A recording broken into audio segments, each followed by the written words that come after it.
How you doing? I'm Sean McVay with Sean's Outdoor Adventures. I just finished doing a late season tactics video where I was drawing all this. It now looks like a jumbled mess. But I said at the end of that I would do a video on how I do my layering for my clothes. And so that's what I'm going to do right now. Let me erase this so it's not a huge distraction while I'm talking. And then I'll show you what I do. So I do a lot of long distance hunts. This past weekend I did one. It was 8/10 of a mile hike in the snow.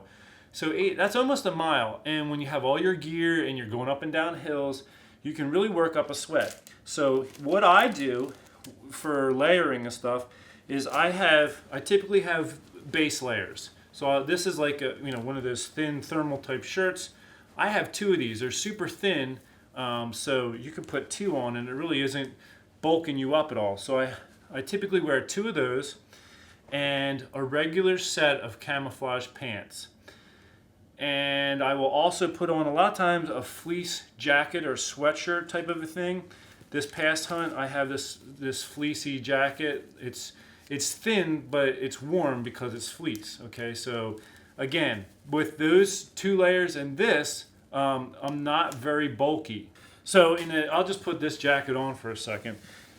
So I'm wearing this thin sweatshirt right now, just in general, but I'll have my two base layers on, and again, this is not bulky at all, okay?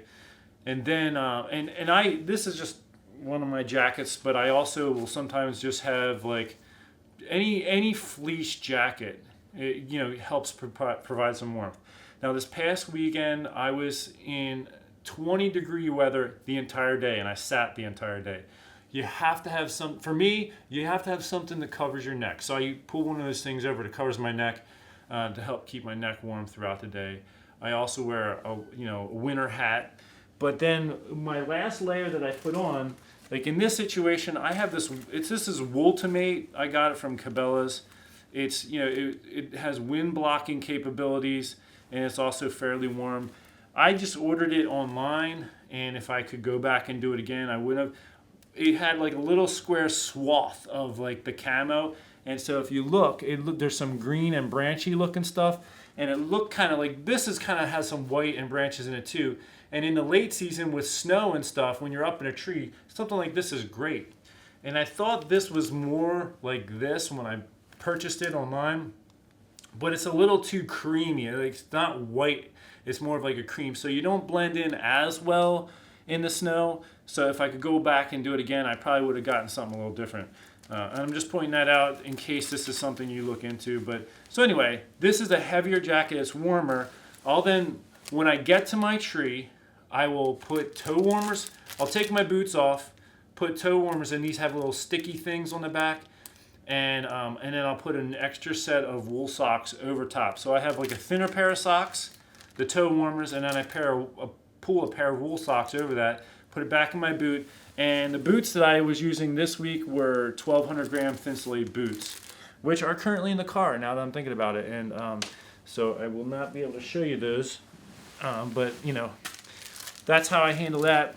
Another thing I do with the boots, and this jacket really it's not a super thick jacket, so let me zip it up. Again, one of the big things you want to be mindful of when you're layering is being able to move. You can see I have good range of movement here.